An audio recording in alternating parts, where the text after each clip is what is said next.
Can you feel it? Can you feel it in the air? That's right. The music's changed.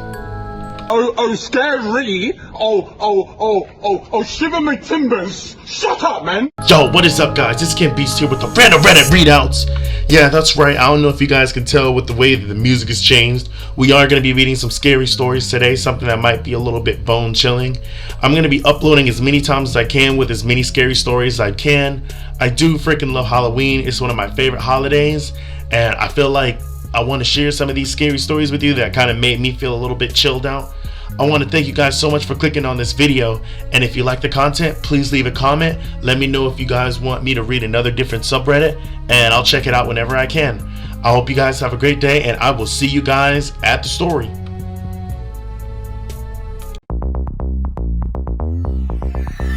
He's a phantom. I bought a creepy painting in an online auction.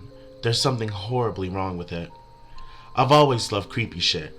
It started off with horror books, reading Goosebumps in elementary school, later graduating on to Stephen King, Shirley Jackson, Mark C., Daniel Lesky, and a myriad of others. Eventually, I started writing my own scary stuff, mostly because I wanted to create stories that I would want to read for myself as a horror fan. After about a decade, I've got to be marginally successful, and nowadays it's how I pay the bills. I never thought that my life would turn into a horror story though. How ironic is that?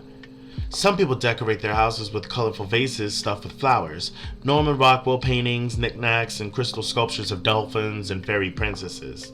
I prefer to cover my walls with freaky drawings, paintings, and prints of artwork by Francisco Goya, Anthony Christopher, and Salvador Dali. The weirder and the darker, the better. I like my art the same as I like my novels, horrifying and unsettling. So when my friend Marcus sent me a text with the title, "Check this painting of a creepy old lady," I laughed and clicked on the link without too much thought. I was redirected to an obscure foreign website where old and new paintings were being sold on a never-ending online auction. I haven't heard of the auction company before, but that didn't stop me from pulling out my credit card as soon as I saw the image that had been shared with me. A woman's hypnotic and bizarre face stared back at me, looking almost lifelike and yet utterly surrealistic, not to mention terrifying. Her pupils were too big and too black. Her smile stretched too wide like a Dr. Seuss character, but devoid of any kindness or good humor. It was a portrait of an elderly woman who appeared to be in her 70s or 80s. She was dressed in dark, monastic-looking clothing, which I guessed to be a couple hundred years old. I figured it was a reproduction of an older painting, since the price tag was only $50. The style similar to a Renaissance painting, the brushstrokes well hidden, her face photographically realistic as if painted by an old world master. The woman in the painting was sitting on an antique wooden chair with embellishments carved into the post of the backrest. Her eyes seemed to follow me and looked back at me maliciously. The impressions I got was that she was a real person staring back at me from the portrait, like glancing through a window and seeing the face of an unknown stranger standing just outside. I felt as if she could reach through the screen and grab hold of me if she wanted to. Bro, oh hell no. Oh hell no. Like, you expect... Are you really about to pay for this? If it makes you feel that way through your phone, you know what? We're gonna read on. Without hesitating, I put in my credit card details before someone else could buy it. The thing was just too weird to pass up. After a week or so of painting, the parcel arrived on my doorstep. I had semi-forgotten about it by that point, since I had been busy with other things. But as soon as I saw its distinctive flat, rectangular shape wrapped in brown paper parcel, I remembered my impulse purchase and brought it inside with a gritty delight, happy to unwrap it right away. As soon as I had it open, my heart dropped and I felt sick, like I could throw up. I had rarely felt buyer's remorse, but I definitely did when I looked down at the woman's face staring back at me. She looked alive, and she also looked undeniably evil. I couldn't explain why I felt that way, but I did. The idea of hanging the thing on my wall repulsed me. Just touching it felt like picking up a handful of maggots. It made my skin crawl. After putting it down, I wanted nothing more than to get rid of it, but it felt wrong to just throw it in the garbage. I've never been that type of person, especially with art. It didn't matter how creepy it was, someone would have to put in a lot of time and effort into it. Yet it was far too disturbing to hang up on a wall in the living room where I could see it all the time. More than just disturbing, I seemed to be having a physical reaction to it like I have never felt before, a growing knot in my stomach and a rising sensation in my gorge. I went in the kitchen and took the oven mitts from on top of the fridge, picked the portrait up with them, and held it out in front of me, almost as if it was radioactive. I brought it down to the basement of the house and set the giant frame against the wall of the floor, thinking I would leave it there for a while until I got used to it, telling myself, out of sight, out of mind. Bruh, oh hell no. You can't even look at the painting and you just purchased it? Bruh, if you don't just throw that thing in the damn garbage. Are you serious? Shut the fuck up, no one cares. Know your fucking place, trash. There was no way to get it out of my thoughts though. I kept seeing the woman's face every time I blinked. Her glassy black eyes and too wide grin. I couldn't sleep at night thinking about her down below me in the basement. I felt I could almost hear her moving around down there. The gentle creaks of her footsteps stepping quietly across the floorboards. But that was impossible, I told myself. Those things were impossible. Still, I didn't sleep, not even for a second. Bro, if you don't throw this thing in the damn garbage. The following night, I went down to the basement to do laundry after building up the courage all day to go down there, throw it in the garbage, and I walked past the painting. The woman's stern black eyes seemed to follow me as I went by it. You didn't even turn it around? Damn. Her entire body was cloaked in a shadow, the gloomy details of her face barely visible on the portrait's low light. It was late at night and I lived alone, so I was more than a bit freaked out when I heard something loudly topple over, and I turned my back to her, causing a shiver to run up my spine. I dropped the laundry basket and spun around to look. She was staring at me from her place in the portrait. She had not moved, and yet her eyes seemed to be following me. The faintest movement barely noticeable with the naked eye. There was something else too. The box had toppled over, spilling its contents on the chair beside the painting, and yet I had not stepped anywhere near it enough to disturb it. The woman's smile seemed to have grown wilder as usual, crooked teeth starting to peek out from underneath her broken-bodied lips,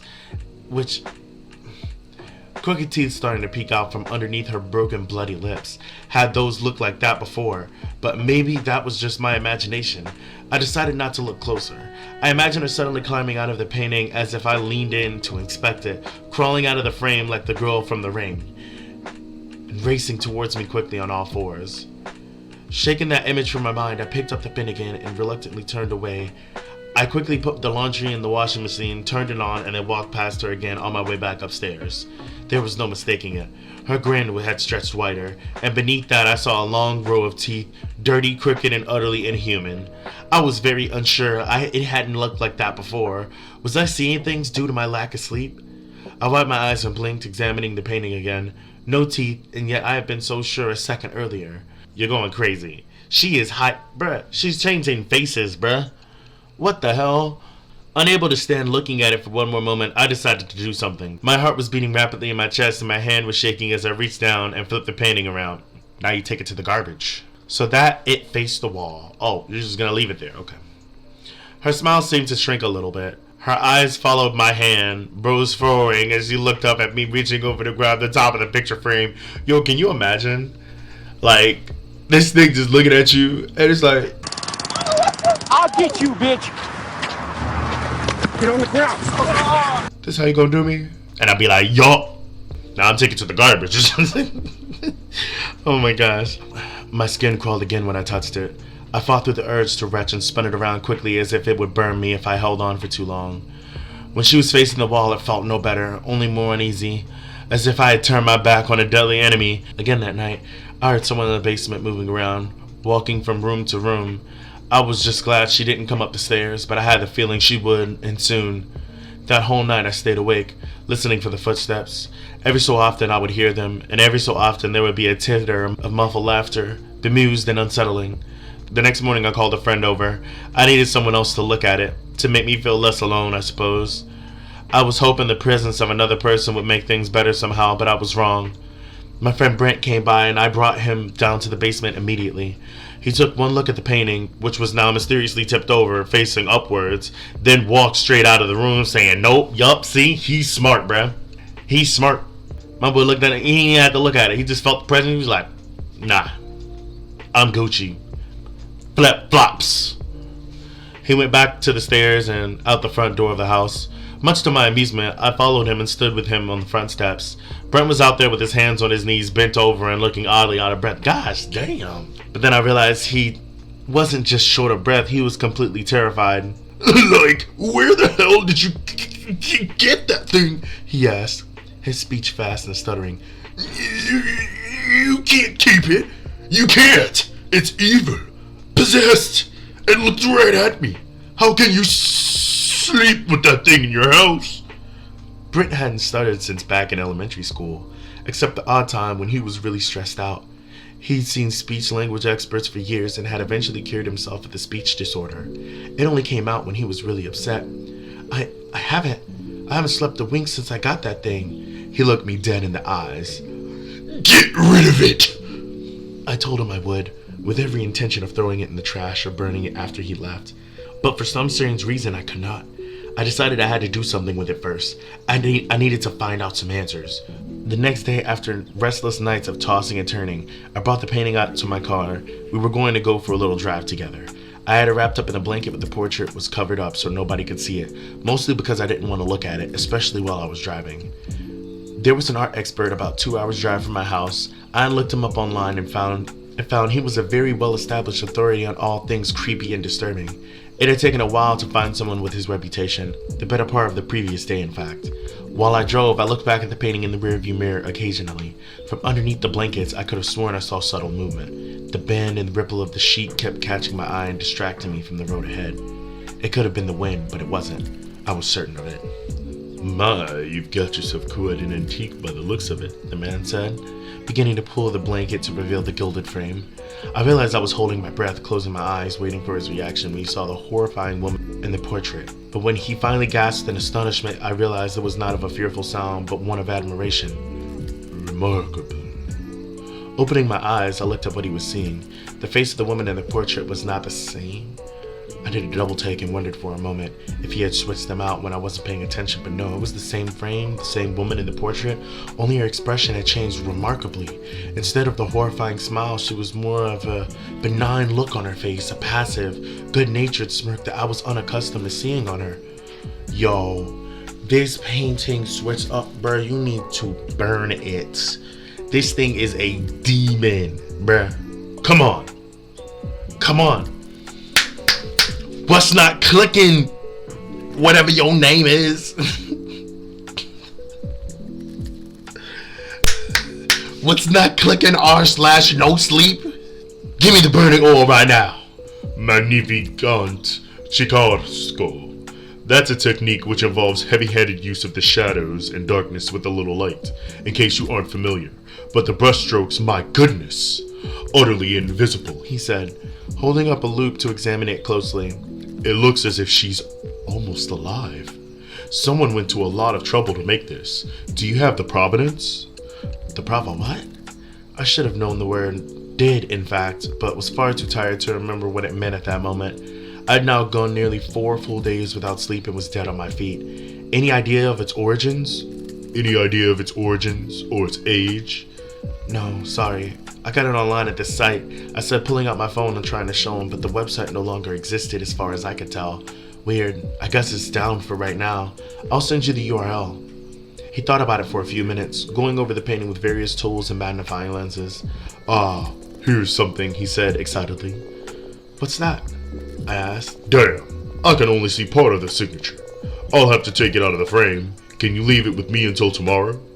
I agreed, unsure of how to explain to him the situation other than to say, be careful with it. In retrospect, I guess I should have. I should have at least tried. Poor bastard. Damn. Ain't a horror story if a black man ain't dying. GG. The art expert didn't pick up the phone the following day. Yep, see? And I thought maybe he just needed some more time with the piece. But instead, I knew something was very wrong already. I had slept for the first time in 4 nights, though.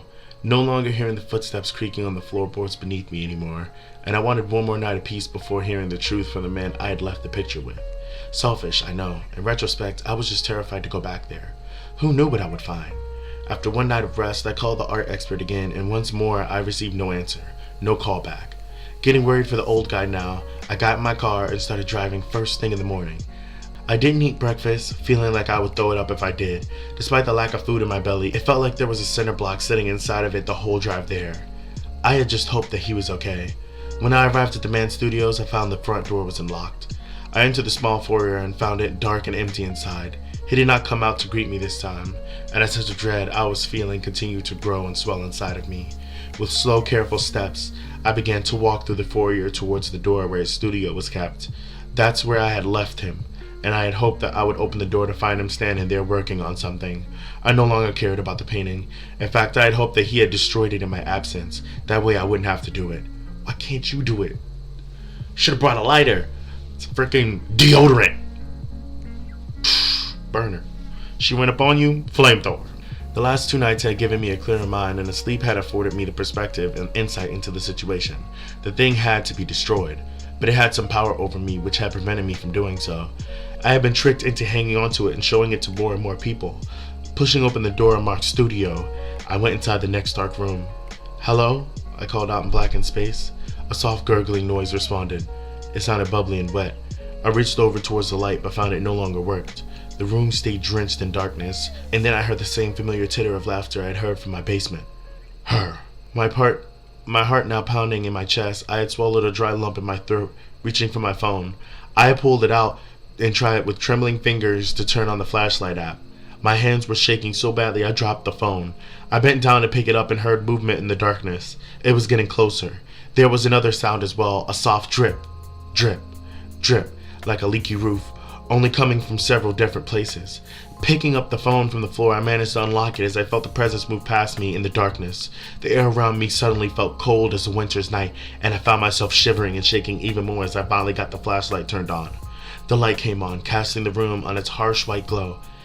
Chiasco! A grotesque sort of an art exhibit had been created in the studio, but not by the resident art expert who I had met 2 days prior. No, he had not made this monstrosity, but he was certainly a part of it. The whole room was filled with his entrails, strung up and down across the perimeter like party streamers. He was at the center of it all. His body had been disemboweled and his guts had been pulled out and wrapped around the room. His limbs had been removed as well, but were nowhere to be seen. That's when I saw the horrifying part. He was still somehow alive, his mouth open and closed like a fish out of water, his skin partially missing from his face, revealing stark white bone beneath ligaments and tendons. Came from his mouth, and I noticed his tongue had been removed as well, and blood was pouring out, causing him to cough and choke occasionally. The walls had been painted with his blood, which was everywhere. Various symbols which I do not recognize were on every inch of the room, ceiling, floors, and walls. They looked druidic and ancient, their meanings unknown to me. As I looked around, I remembered the noise I had heard by the door. I spun and saw her standing there in the darkness, the woman from the painting. She was dressed in a dark robe, and her grin was wider than ever, large and open with silent laughter. Blood was smeared around her mouth. In her hand, she was holding the painting itself, only she was no longer in it. The background was black and empty, now missing its subject. Realizing suddenly what was happening, I noticed that her entrancing eyes were coming towards me. She was coming towards me. How long had I been standing there, zoned out?